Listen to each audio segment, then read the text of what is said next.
जय राजाराम विद्यार्थी मित्रों, आज આપણે ધોરણ 7 સામાજિક વિજ્ઞાન, ભક્તિ યુગ, ધાર્મિક સમુદાયો અને વિચારકો.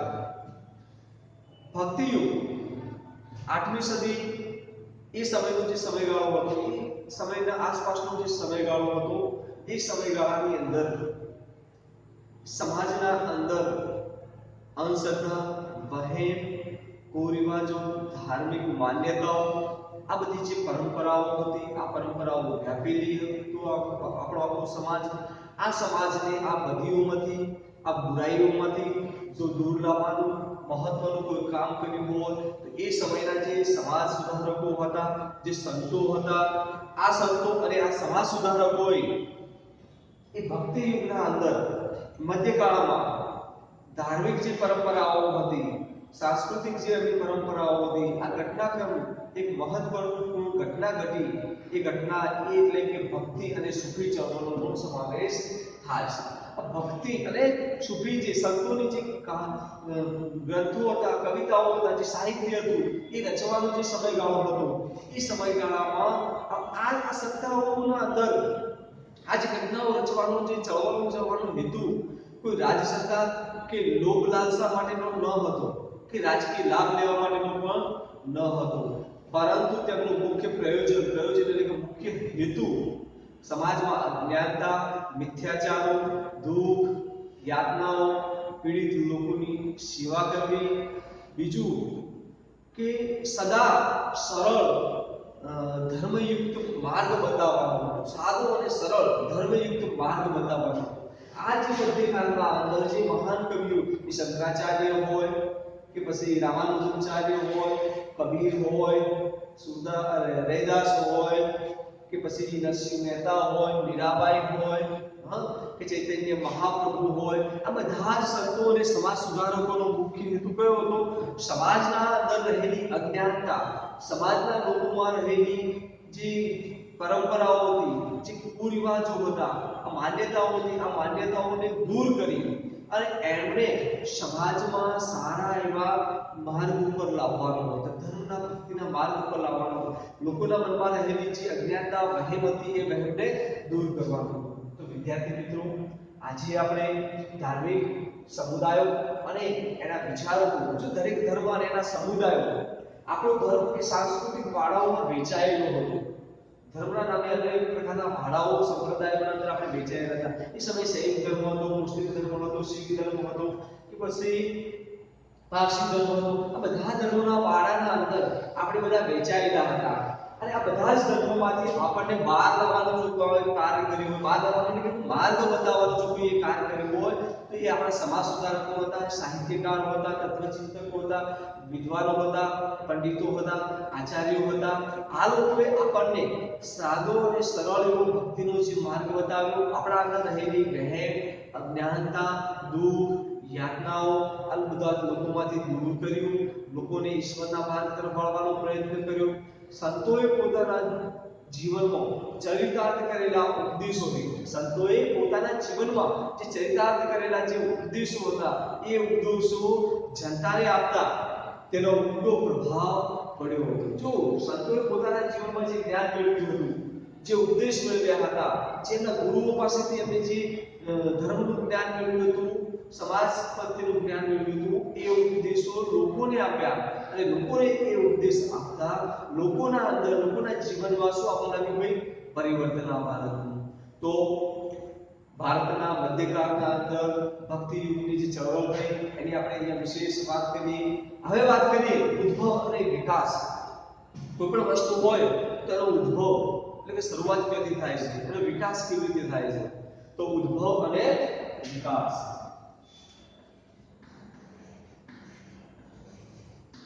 અને વિકાસ. ભારતના ઇતિહાસમાં ભક્તિ અને સૂફી આંદોલનનો ઉદ્ભવ અને વિકાસ થયો. જો ભક્તિ અને કયા આંદોલનો? સૂફી. તો ભક્તિ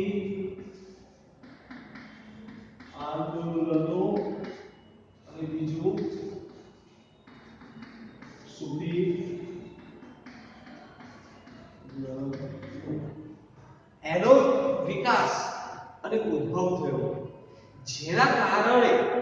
જો ભક્તિ આંદોલનો અને સૂફી આંદોલનનો વિકાસ થયો, જેના કારણે ધર્મમાં ઉચ્ચ નીચના ભેદભાવો, માન્યતાઓ, અંધશ્રદ્ધાઓ, વિવિધ ધર્મના વાળાની બધામાં શું કરવામાં આવતી ભાઈ?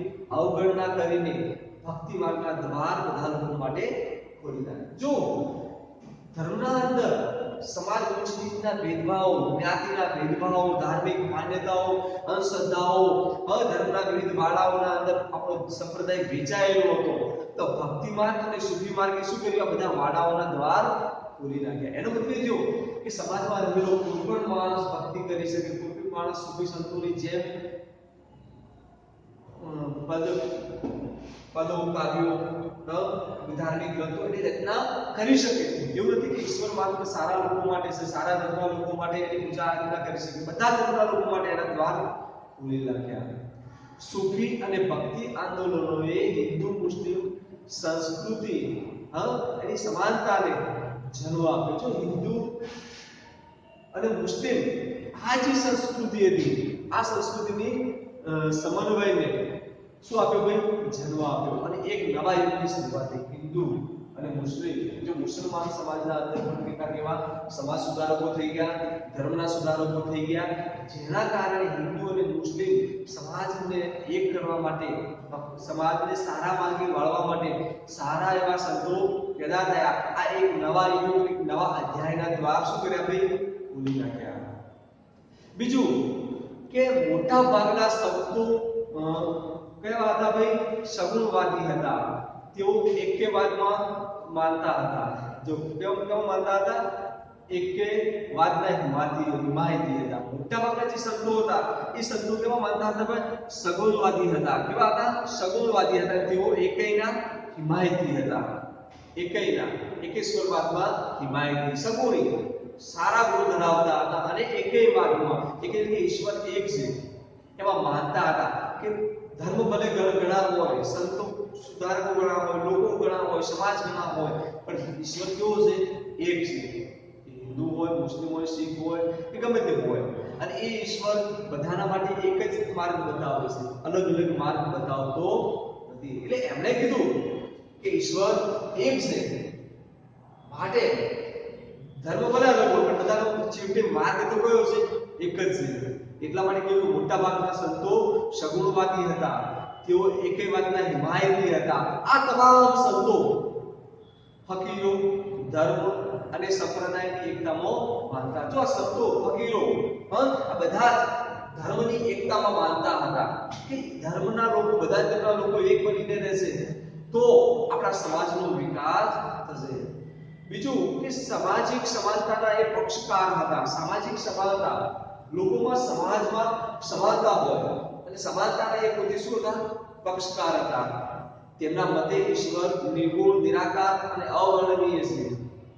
એ કહેતા કે ઈશ્વર તો નિર્ગુણ છે, નિરાકાર છે, અવર્ણનીય છે, એનું વર્ણન ના કરી શકાય. ઈશ્વરનું વર્ણન કરી શકાય એમ નથી, કારણ કે એનો કોઈ આકાર નથી, એને કોઈ જોઈ શકતું નથી, એને કોઈ પામી શકતું નથી, તો પછી એને કેવી રીતે વર્ણન કરી શકાય?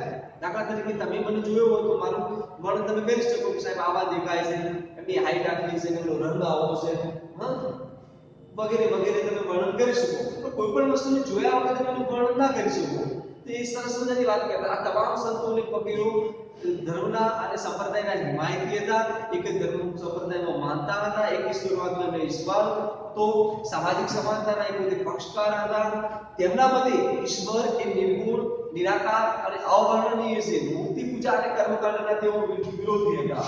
કોના ભાઈ? મૂર્તિ પૂજા, કર્મકાંડ એના શું હતા? પોતે વિરોધી હતા. તો મોટા ભાગના જે સમાજના સંતો અને સુધારકો હતા એ મૂર્તિ પૂજા અને કર્મકાંડના વિરોધી હતા. અને સમાજમાં રહેલા દુઃખી લોકોની સેવા કરો, એ જ સાચો માર્ગ છે, એ જ સાચી ભક્તિ છે. આ મૂર્તિ અને કર્મકાંડ, યજ્ઞ આ વગેરે ક્રિયાઓ કરવાથી, એમાં સમય વિળંબવાથી કોઈ પ્રાપ્ત થશે નહીં. માટે મોટા ભાગના એ સમયના સંતો મૂર્તિ પૂજા અને કર્મકાંડના વિરોધી હતા. તેઓ લોકોને સાદી ભાષામાં ઉપદેશ આપતા. જો વિદ્યાર્થી મિત્રો એ લોકોને કેવી ભાષામાં ઉપદેશ આપતા? ભાઈ સાદી અને સરળ ભાષામાં ઉપદેશ આપતા, જેથી એ લોકો એ ભાષાને સમજી શકે. તમને કોઈ બીજી બંગાળી ભાષા ખબર ના પડતી, હું આ બંગાળી ભાષામાં વાત કરવા લાગુ તો તમે સમજી શકશો? નહીં સમજી શકો. પછી મેં ગમે તેટલી સરસ મજાની વાત કરી હોય તે વાત કહેવાનો કોઈ ઉદ્દેશ રહેતો નથી. પણ તમે જે ભાષા જાણો છો, તમે જે ભાષા સમજો છો, એ જ ભાષામાં જો હું તમને જ્ઞાન આપું, એ જ ભાષામાં હું તમને જો ઉપદેશ આપું તો લોકો સમજી શકે એવી ભાષામાં એ લોકો શું આપતા? ઉપદેશ આપતા. તેમજ એ લોકો સમજી શકે તેવી ભાષામાં પદો અને સાહિત્યની રચના કરતા. જો એ સમયે જે સાહિત્ય હતું, ધાર્મિક સાહિત્ય હોય, સામાજિક સાહિત્ય હોય, પદો એટલે કે કવિતાઓ હોય, જ્ઞાન ભક્તિના જે માર્ગો, વૈરાગ્યના જે ગીતો હોય, આ બધા જ ધર્મ ગીતો હોય, આ બધાની રચના લોકો લોક સાહિત્યમાં કરતા કે લોકો સમજી શકે એ ભાષામાં એની રચના કરતા. આ પદો સાહિત્યો સમાજમાં એકવાર પ્રસરાવવામાં મહત્વપૂર્ણ ભૂમિકા ભજવી. જો આ પદો, આ સાહિત્ય, આ સમાજના અંદર એકવીસવાદ પસરાવવામાં મહત્વની ભૂમિકાઓ ભજવી હતી. બીજું કે તેઓ કહેતા કે બધા ધર્મનો સાર એક જ છે. આ સંતો અને સમાજ સુધારકો એવું કહેતા કે બધા જ ધર્મનો સાર કેવો છે? એક જ છે. છેવટે તો આપણને ભક્તિનો માર્ગ જ બતાવે છે. ઈશ્વર એક છે. બીજું કે ઈશ્વર એક છે, તે બધે વ્યાપેલું છે. બધે વ્યાપેલું છે. અણુએ અણુમાં આપણે નથી કહેતા કે દરેકે દરેક વૃક્ષથી માંડી, પશુથી માંડી, પંખીથી માંડી, પ્રાણીથી માંડી બધી જગ્યાએ ઈશ્વર વ્યાપેલું છે. ઈશ્વર એક છે. બધા ધર્મનો એક જ માર્ગ છે, ઈશ્વર સાથે જોડાવ. આ બધા જ ધર્મનો છેવટે માર્ગ તો એક જ છે. કયો છે? ઈશ્વર સાથે અનુરાગ. આપણે ભગવાન સાથે અનુરાગ સાધવાનો છે, તાલમેલ સાધવાનો છે. કારણ કે આપણે સદમાર્ગ તરફ વળવાનું છે, આપણે સાચા માર્ગે વળવાનું છે, આપણે ભક્તિના માર્ગે વળવાનું છે, આપણે ચાલ ચલગત સારી રાખવાની છે, આપણે દુઃખી માણસોની સેવા કરવી છે. આ દુઃખી માનવોની સેવા કરવી એમાં જ ઈશ્વરનો વાસ છે. એવું કહેવામાં આવે છે. ભૂખ્યાને ભોજન આપો, તરસ્યાને પાણી આપો, જેની પાસે આશરો ના હોય ને આશરો આપો, પહેરવા માટે વસ્ત્ર આપો. આ જે માર્ગ છે એ ભક્તિ માર્ગ કહેવાય છે. ભગવાનને ભેટ સોગાદ ચડાવવાથી, ભગવાનને મોટા મોટા ભેટો આપવાથી આપણને એટલો બધો ફાયદો થવાનો નથી. પણ જો ભૂખ્યાને ભોજન કરાવશો, તરસ્યાને પાણી આપશો, અથવા જરૂરીવાળા લોકોની જરૂરિયાત પૂરી કરશો તો ભગવાન રાજી થશે. અત્યારની વાત નથી કરતો, એ સમયના જે સમાજ સુધારકો સંતો હતા એ આપણને આ બધું શીખવી ગયા છે. પણ આપણે બધા આ ટેકનોલોજીના યુગના અંદર મોહ માયાના બંધનોમાં બંધાઈ અને આ બધી માન્યતાઓ, આ સંપ્રદાય ને આ સંસ્કૃતિની જે વાતો હતા, આ વાતોને આપણે બધા શું કરી છે? ભાઈ ભૂલી ગયા છે, બોલી અને બધું પી ગયા છે. માટે આપણા જીવનમાં આજે પણ જોવા મળતું નથી. આપણે થોડી આગળ વાત કરીએ. જોયું તમે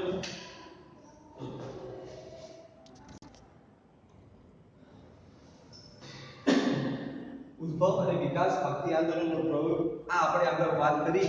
હવે આપણે મુખ્ય સંતો અને તેમની વિચારધારાની વાત કરીએ. આપણે કે એ સમયના અંદર જે મુખ્ય સંતો અને એની જે વિચારધારાઓ હતી,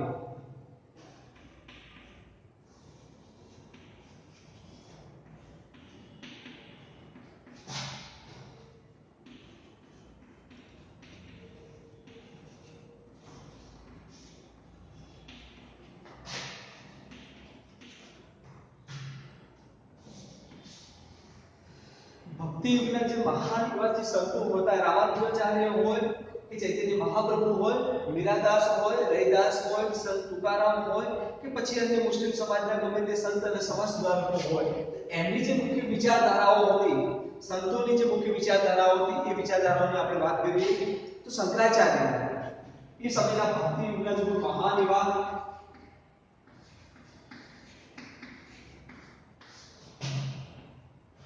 શંકરાચાર્ય એ દક્ષિણ ભારતમાં ધાર્મિક સુધારાની પ્રવૃત્તિ 8મી સદીમાં શરૂ કરી હતી. જો આ શંકરાચાર્ય એ 8મી સદીમાં ધાર્મિક સુધારાની શરૂઆત. જો ધર્મની બાબતમાં સુધારાની જે પ્રવૃત્તિ જો શરૂઆત કોઈ કરી હોય 8મી સદીમાં, તો ધાર્મિક સુધારાની શરૂઆત જે હતી એ શરૂઆત કોણે કરી હતી? શંકરાચાર્યજીએ કરી હતી.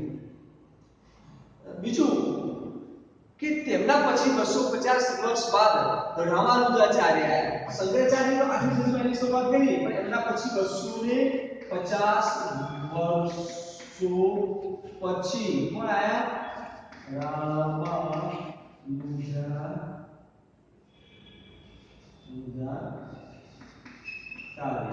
રામાનુજાચાર્ય આવ્યા. શંકરાચાર્યએ દક્ષિણ ભારતમાં ધાર્મિક સુધારાની પ્રવૃત્તિની જે શરૂઆત હતી એ 8મી સદીમાં શરૂ કરી. તેમના પછી 250 વર્ષ બાદ રામાનુજાચાર્યએ ભક્તિ અંગેની પ્રેરણા આપી. એમણે શું આપ્યું? રામાનુજાચાર્યએ ભક્તિ અંગેની શું આપી ભાઈ? પ્રેરણા આપી. કોને આપી? લોકોને આપી. કોને આપી? રામાનુજાચાર્યએ લોકોને ભક્તિ અંગેની જે પ્રેરણા આપી. આ ભક્તિ અંગેની પ્રેરણા કોને આપી? રામાનુજાચાર્યએ આપી. કોને આપી? લોકોને આપી. આ સમયે દક્ષિણ ભારતમાં અલવાર અને નૈનાર સંતોએ પણ દક્ષિણના અંદર આંદોલનોનો પ્રચાર અને શું કર્યું ભાઈ?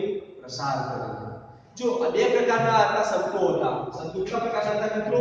બે પ્રકારના હતા. દક્ષિણ ભારતમાં એ સમયના સંતો એક હતા અલનાર, અલવાર, અને બીજું હતું નૈનાર.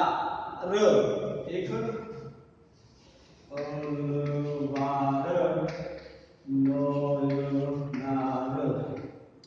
અલવાર અને નૈનાર, આ બે પ્રકારના સંતો હતા.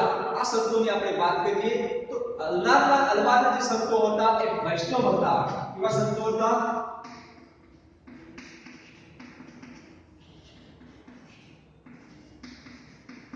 અને પેલા હતા એ કયા હતા?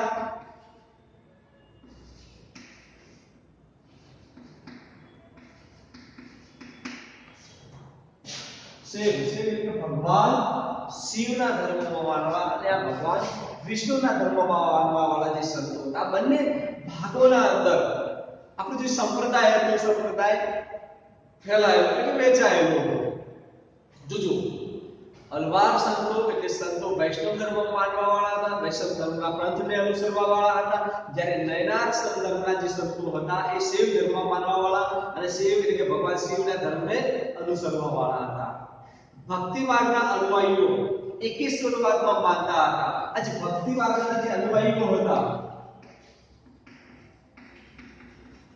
અને એના જે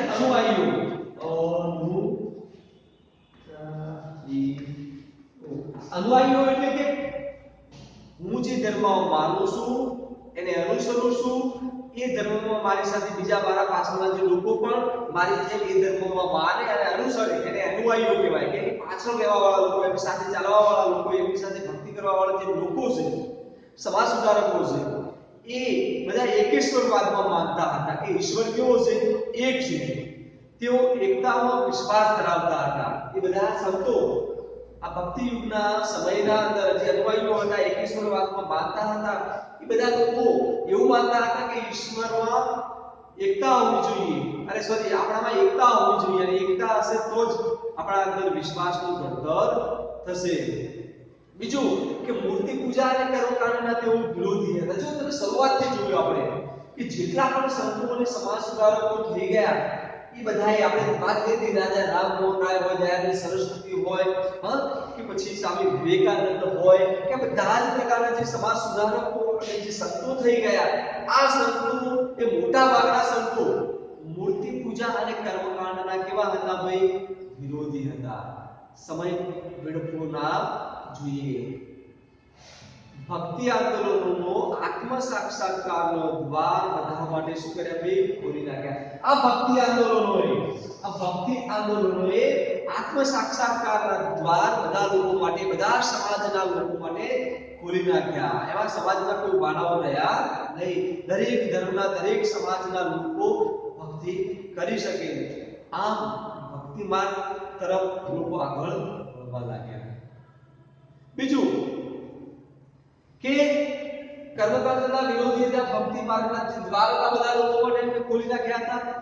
ભક્ત સંતોએ સમાજના લોકોની ભાષામાં ઉપદેશ આપ્યો. જો સમાજના લોકો, ભક્ત કવિઓએ સમાજના જે લોકો હતા એમની ભાષામાં, એટલે કે સરળ ભાષામાં ઉપદેશ આપ્યો. ભક્તોએ સમાજના લોકોની જે સરળ ભાષા હતી, આ સરળ ભાષામાં ઉપદેશ આપ્યો. અગાઉ મેં તમને વાત કરી કે જો હું બીજી ભાષા જાણતો હોઉં તો તમને બીજી ભાષામાં ઉપદેશ આપું તો એ ઉપદેશ તમારા માટે કેવો રહેશે ભાઈ? નકામો રહેશે, સમય વેડફી એવું થશે. પણ તમે જે સમજો એ ભાષામાં તમને જો જ્ઞાન આપવામાં આવે તો તમને એ જ્ઞાનમાં રસ પડે અને સમજણ પડે અને તમે પણ એનું અનુસરણ કરી શકો. સંતો, તત્વચિંતકો, કેટલાક મહાન આચાર્યો હતા કે જેમાં એક શંકરાચાર્ય હતા, જેઓ હિન્દુ ધર્મના મહાન એવા સંત હતા. શંકરાચાર્ય એ હિન્દુ ધર્મના મહાન એવા શું હતા ભાઈ? સંત અને સમાજ સુધારક હતા. અને હિન્દુ ધર્મના એક મહાન એવા સંત હતા. શંકરાચાર્ય પછી 200 વર્ષ પછી દક્ષિણ ભારતની વાત કરીએ તો દક્ષિણ ભારતમાં રામાનુજાચાર્ય થઈ ગયા. દક્ષિણ ભારતમાં કોણ થઈ ગયા? રામાનુજાચાર્ય. એ લગભગ 250 વર્ષ પછી થઈ ગયા. તો કોના પછી? તો શંકરાચાર્યજીના પછી રામાનુજાચાર્ય 250 વર્ષ પછી થઈ ગયા. આ 250 વર્ષ પછી રામાનુજાચાર્ય જે થઈ ગયા એમને ભક્તિના આંદોલનનો આત્મ સાક્ષાત્કાર કર્યો અને બધા લોકો માટે ભક્તિના માર્ગ શું કર્યા ભાઈ? ખોલી નાખ્યા. તેઓ હિન્દુ ધર્મના મહાન એવા સંત અને સમાજ સુધારકો હતા. એવું માનવામાં આવે છે કે ભક્તિ આંદોલનની શરૂઆત, જો ભાઈ એવું માનવામાં આવે છે કે ભક્તિ જે આંદોલન હતા આ આંદોલનોની શરૂઆત રામાનુજાચાર્યથી થઈ હતી અને તેમણે સરળ અને લોકોની ભાષામાં ઉપદેશ આપ્યો હતો. એવું કહેવાય છે કે ભક્તિ આંદોલનની શરૂઆત ભલે સમાજ સુધારક શંકરાચાર્યજી રહ્યા હોય, પણ ખરા અર્થમાં કહીએ તો ભક્તિ આંદોલનની શરૂઆત થઈ હોય તે ક્યાંથી થઈ હતી? રામાનુજાચાર્યથી થઈ હતી. ક્યાંથી થઈ હતી ભાઈ? રામાનુજાચાર્યથી થઈ હતી. અને ત્યાંથી એમણે લોકોની સરળ અને સાદી ભાષામાં સમજી શકે એવી ભાષામાં એમણે ઉપદેશ આપ્યો હતો. આમ આપણે કહીએ છીએ કે ભક્તિઓ, ધાર્મિક સમુદાયો અને એના વિચારકોમાં મહાન સંત અને સમાજ સુધારકો આવી ગયા, જેમાં શંકરાચાર્ય હોય, રામાનુજાચાર્ય હોય, રૈદાસ હોય, તુકારામ હોય, નરસિંહ મહેતા હોય, મીરાબાઈ હોય, આ વગેરે જેવા સંત કબીર હોય, વગેરે જે સંત અને સમાજ સુધારકો હતા. સંત અને સમાજ સુધારકોએ આપણા સમાજને સુધારવામાં અગત્યની ભૂમિકા ભજવી હતી. બીજું આપણે વાત કરીએ તો શંકરાચાર્ય જન્મ સ્થળ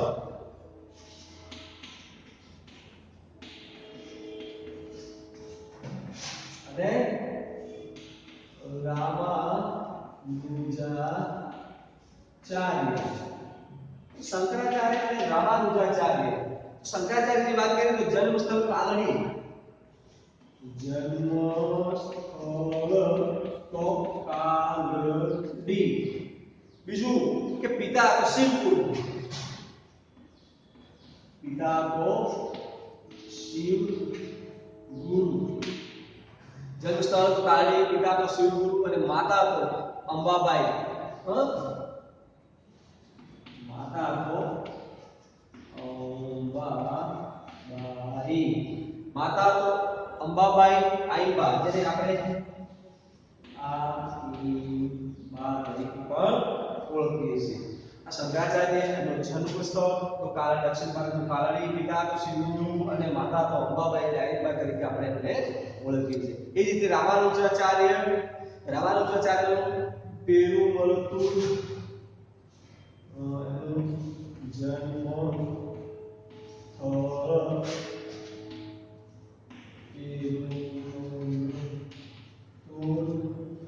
તિરુપુર પિતા તો કેશવ પિતા તો કેશવ અને માતા તો શું નામ છે ભાઈ કાંતિમતી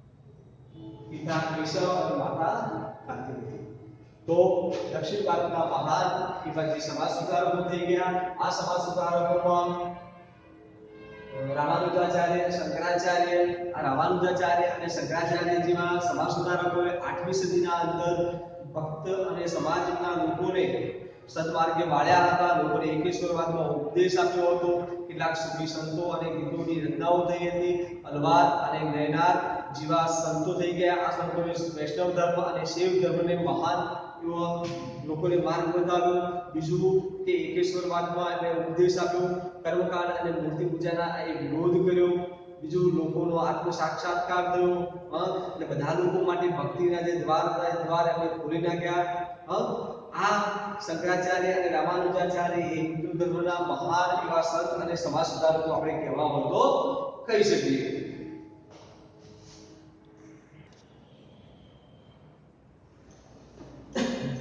વિદ્યાર્થી મિત્રો આપણે થોડી આગળ વાત કરી કે બંગાળમાં આપણે ધર્માચાર્યો અને એના જે સંતો ફકીરો એના આદર ભાવ શા માટે કરવો જોઈએ જો એક સરસ મજાનો ઓપ્શન આપ્યો છે પુસ્તકમાં તમે જોજો વિચારો આપણે ધર્માચાર્યો સંતો મહંતો ફકીરો એનો આદર શા માટે કરવો જોઈએ આપણે એટલા માટે એમનો આદર અને એમનું સન્માન કરવું જોઈએ કારણ કે આ લોકો આપણને ભક્તિના માર્ગે વાળે છે આપણને સન્માર્ગે વાળે છે આપણને સારા વિચારો આપે છે આપણું જીવન સારું બનાવે છે આપણા અંદર રહેલા દુર્ગુણોને દૂર કરવામાં મહત્વની ભૂમિકાઓ ભજવે છે માટે આપણે સંતો મહંતો એનો આદર અને સન્માન કરવું જોઈએ જે આપણી ધર્મ અને આપણી સંસ્કૃતિને ટકાવી રાખવામાં મહત્વની ભૂમિકા ભજવે છે જોજો વિદ્યાર્થી મિત્રો આજના યુગમાં ટેકનોલોજીના યુગમાં માનવ બધું ભૂલી રહ્યો છે પરંતુ આ સંતો મહંતો ફકીરો આ બધા આપણને આપણી સંસ્કૃતિની યાદ અપાવે છે જેમ સ્વામી વિવેકાનંદે શિકાગોમાં ભરાયેલી ધર્મ પરિષદમાં એમની ભાષામાં સાદી અને સરળ ભાષામાં જે ઉપદેશ આપ્યો અને ચારે બાજુ તાળીઓનો ગણગણાટ ગુંજી ઉઠ્યો અને આપણા ભારતીય સંસ્કૃતિના દર્શન થયા એમ આજે પણ આ સંતો અને સમાજ સુધારકો એ આપણા સમાજની સંસ્કૃતિને સભ્યતાને જીવંત રાખવાનું મહત્વપૂર્ણ કાર્ય કરે છે માટે આપણે એમને આદર અને સન્માન આપવો જોઈએ આપણે વાત કરીએ બંગાળમાં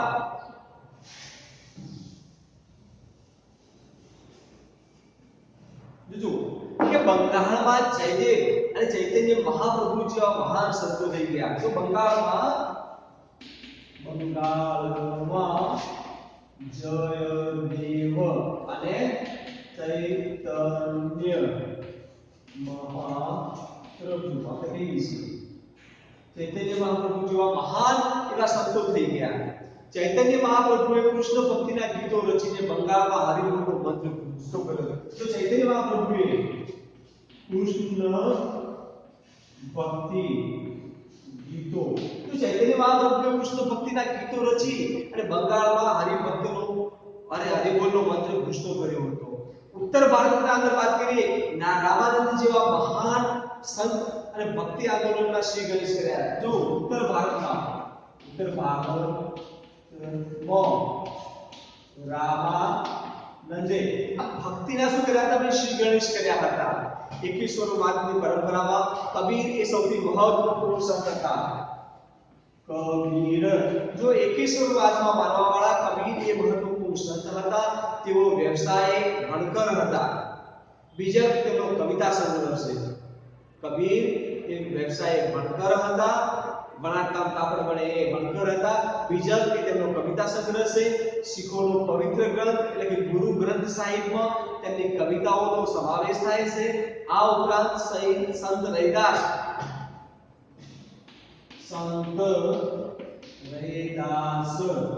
આ એમના ગુરુભાઈ હતા તે પણ કવિની જેમ ગૃહસ્થી અને નિર્ગુણ શાખાના સંત હતા બીજું ગૃહસ્થી એટલે કે ઘર ધરાવતા હતા કુટુંબ ધરાવતા હતા અને કુટુંબમાં રહી ઘર ધરાવી અને પ્રભુની ભક્તિ એ કરતા હતા.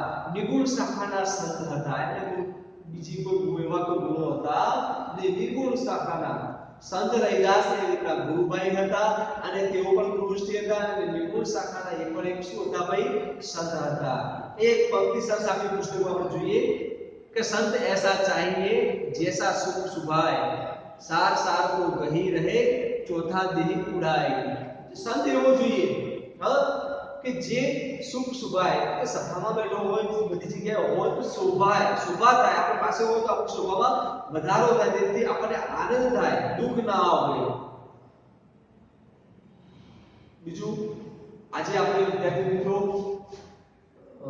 ભક્તિ યોગ ધાર્મિક સમુદાયો અને એના વિચારકો એના વિશેની વાત કરી. આપણે બંગાળ, ઉત્તર ભારત એમાં રામાનંદ હોય, રૈદાસ હોય, સંત કબીર હોય કે પછી જયદેવ ચૈતન્ય મહાપ્રભુ હોય, શંકરાચાર્ય હોય કે રામાનુજાચાર્ય હોય, આ બધાની આપણે વાત કરી. હવે નેક્સ્ટ ટાઈમ આપણે શીખોના ધર્મગુરુ ગુરુ નાનક સાહેબની વાત કરીશું, ત્યારબાદ આપણે કબીરજીની વાત કરીશું, ત્યારબાદ નરસિંહ મહેતા, મીરાબાઈ, આ બધાની વાત આપણે બીજા ભાગના અંદર કરીશું. જય રાજારામ, અસ્તુ.